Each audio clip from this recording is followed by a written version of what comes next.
வெற்றி சத்தி சீரியலில் இன்றைக்கி என்ன நடக்க போதும் பார்க்கலாம் வாங்க. எபிசோட் ரொம்ப அருமையாக இருந்துச்சுன்னே சொல்லலாம். ஸ்கிப் பண்ணாமல் ஃபுல்லோடையும் கேளுங்க. அதுக்கு நான் இந்த வீடியோ பிடிச்சிருந்துச்சுன்னா லைக் மட்டும் பாருங்கள். ரொம்ப பிடிச்சிருந்துச்சுன்னா நம்ம சேனலுக்கு வந்து சப்ஸ்கிரைப் பண்ணி கண்டினியூஸாக ஆதரவு வந்துட்டாங்க. நம்ம சரணியா மாட்டுக்கும் ரொம்ப சோகமாக வந்துட்டு இருக்காங்க. பசியோட வயிற்று வலியோட வந்துட்டு இருக்காங்க. அந்த இடத்துல அப்பான்னு பார்த்து இட்லி வியாபாரம்லாம் நல்லா பண்ணிக்கிட்டு இருக்காங்க. நம்ம சக்தியும் யமுனாவும் சரண்யா வரதை வந்து பார்த்துட்றாங்க. என்ன பொண்ணு எது பொண்ணும் சுத்தமாக புரியல. எதுக்கு அண்ணி இந்த நேரம்னு பார்த்து இங்கே நடந்து வந்துக்கிட்டு இருக்காங்க, ஒன்றும் புரியலையே அப்படின்னு சொல்லி விசாரிக்கிறாங்க. சக்தி என்னம்மா அப்படின்னு சொல்லி கேட்கும்போது, நீ வாங்க நீ வந்து உட்காருங்கன்னு சொல்லி சேரை போட்டு உட்கார வைக்கிறாங்க. அப்பன்னு பார்த்து தண்ணி மட்டும் தாமான்னு சொல்லும்போது தண்ணி வந்து கொடுக்குறாங்க. 2 இட்லி வச்சு தாப்பா அப்படின்னு சொல்லும்போது 2 இட்லி வந்து வச்சு கொடுத்தோன்னே டக்குன்னு சாப்பிட்டாங்க. அண்ணி காலையிலேருந்து சாப்பிட்லையா அப்படின்னு சொல்லி கேட்கும்போது, இல்லை வீட்டில் அம்புட்டு பிரச்சனையாயிடுச்சுன்னு ஃபீல் பண்ணி அழுன்னு அழுகுறாங்க. என்னை ஹாஸ்பிட்டலில் கூட்டிகிட்டு போகிறதுக்கு கூட வீட்டில் வந்து ஒரு நாதி கூட கிடையாது.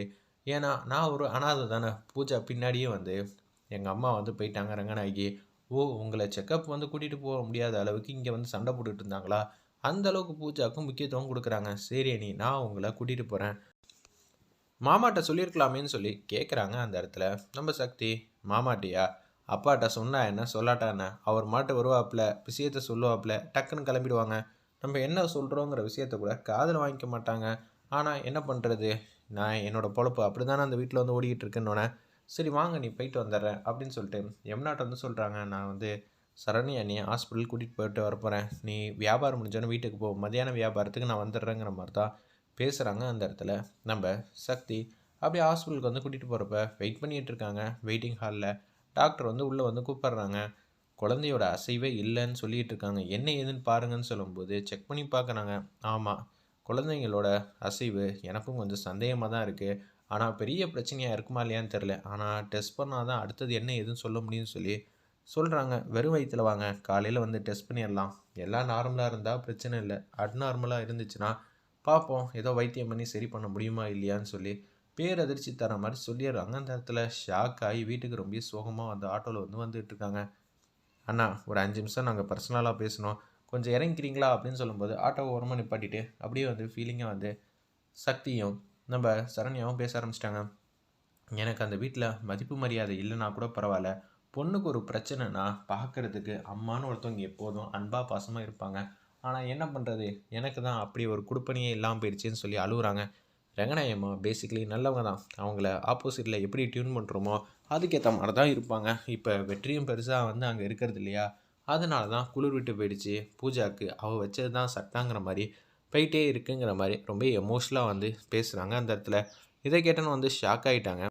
நம்ம சக்தி, சரி அண்ணி நம்மளோட வாழ்க்கை வரலாறு தான் என்னன்னு தெரியுமே, நம்ம பார்த்துக்கலாம் வாங்க நம்ம போகலான்னு சொல்லிட்டு ஆட்டோ வந்து எடுக்கிறாங்க. அப்படியே அங்கேருந்து கடந்து போகிறாங்க. வீட்டுக்கு வர வழியில் வந்து ஆட்டோ வந்துட்டுருக்கு. ஒரு பக்கம் பூஜா வந்து வீட்டுக்கு வந்துடுறாங்க. பூஜாவும் ரங்கநாயம்மாவும், பார்த்தீங்களா உங்களை எப்படி வந்து அவமரியாதை பண்ணா, இப்பயே இப்படி எப்படி இருந்தாலும் ஒரு நாளைக்கு வந்து 15,000 கிட்ட கல்லா கட்டிடுவா. தள்ளு வண்டி கடை மூலிமா அப்படி இருந்துச்சுன்னா மாதத்துக்கு என்ன ஆகுறது, 4,50,000. இப்படியே போச்சுன்னா அவள் நமக்கு எதிராகவே வந்து அசிங்கப்படுத்தி அவமானப்படுத்துவா. அவள் சம்பாதிக்கிறதுல ஒன்றும் பிரச்சனை இல்லைன்னு பூஜா வந்து பேச்ச ஆரம்பிக்கிறாங்க. ஆனால் இந்த இடத்துல என்ன பிரச்சனைன்னு பார்த்தீங்கன்னா, கடை இருக்கக்கூடாது. கடை இருந்தானா அவளுக்கு வருமானமும் வரும். அது மட்டும் இல்லாமல் வெற்றியும் நாளடைவில் வந்து அங்கே கடையில் வந்து நிற்பான். அதுக்கு என்ன சொல்ல வரீங்க, நீங்கள் ஊன்னு ஒரு வார்த்தை சொல்லுங்கள், கடையை வந்து உடச்சி தூக்கி எறிஞ்சிடலாம் அப்படின்னு சொல்லி கேவலமாக வந்து பூஜா வந்து பேசுகிறாங்க. ரங்கநாயம்மா வந்து யோசிக்கிறாங்க, தண்ணி குடிக்கிறாங்க.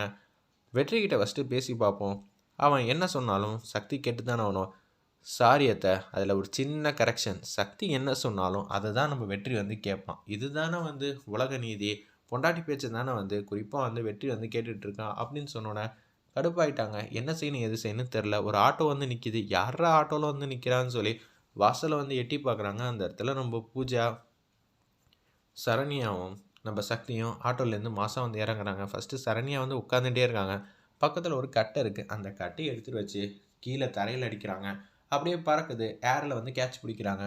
வாடி உன்னை வந்து ஏதாவது ஒன்று பண்ணியே ஆகணும், நீ வந்து தேவையில்லாதெல்லாம் வேலையெல்லாம் பார்த்துக்கிட்டு இருக்கல்ல அப்படின்னு சொல்லி சிம்பாலிக்காக வார்த்தை மூலிமா பேசாமல் வந்து சைகை மூலிமா கழுத்துக்கிட்ட வச்சு நான் உன்னை ஏதாவது ஒன்று பண்ணிடுவேன், வெளியில் தில்லு இருந்தால் வாடின்னு சொல்லி கண்ணா அப்படின்னான்னு வந்து சைகை மூலிமா வந்து சக்தி வந்து பேசுனாங்க.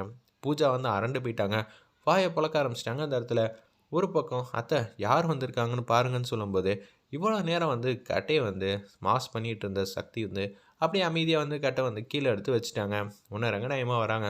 பார்த்தீங்களா அத்தை, நம்ம அங்கே பேசினதுக்காக வந்து நம்ம வீட்டில் இருக்கிற பொருள் எல்லாத்தையும் வந்து அடித்து உடைக்க தான் வந்திருக்காரு. சக்தி மேலே வந்து அபாண்டமாக பேசினோன்னே நீ என்னெல்லாம் பர்ஃபார்ம் பண்ணுவேன்னு நல்லாவே தெரியும்.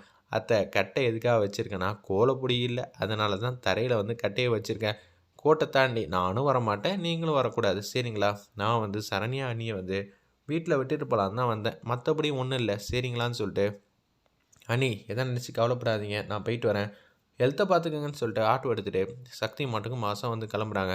கிளம்புறதுக்கு முன்னாடி ஒரு சின்ன பின் குறிப்பு, லஞ்சு வந்து அன்லிமிட்டட் தான், எவ்வளோ வேணாலும் சாப்பிட்லாம், வந்து நம்ம மெஸ்ஸிலோட சாப்பாடு எப்படி இருக்குன்னு சாப்பிட்டு பார்த்துட்டு போங்கங்கிற மாதிரி காமெடி பண்ணிட்டு சக்தி மட்டும் கிளம்ப ஆரம்பிச்சிட்டாங்க.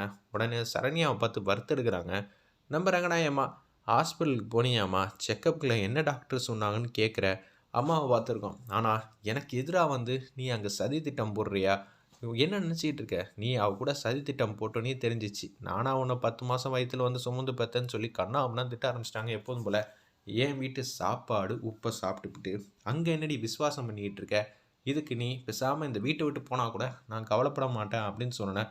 உச்சக்கட்ட கோவம் வந்துருச்சு. அந்த இடத்துல நம்ம சரண்யாவுக்கு அவங்க என்ன பண்ணாங்கன்னா, வேக வேகமாக ஒரு வார்த்தை கூட பேசாமல் ரூமுக்கு வந்து போயிட்டாங்க.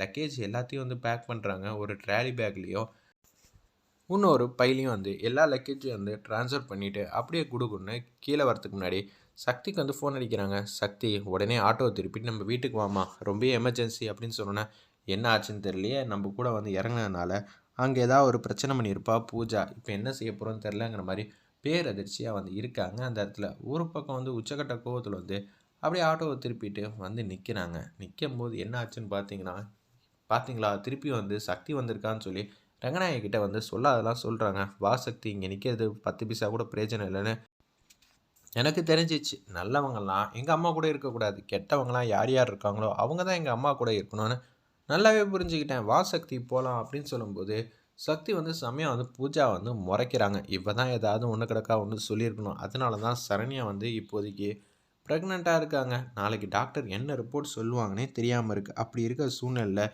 இதெல்லாம் தேவையாங்கிற மாதிரி ரொம்ப வந்து பேரதிர்ச்சியாக வந்து முறைக்கிறாங்க. வெயிட் பண்ணி பார்ப்போம்.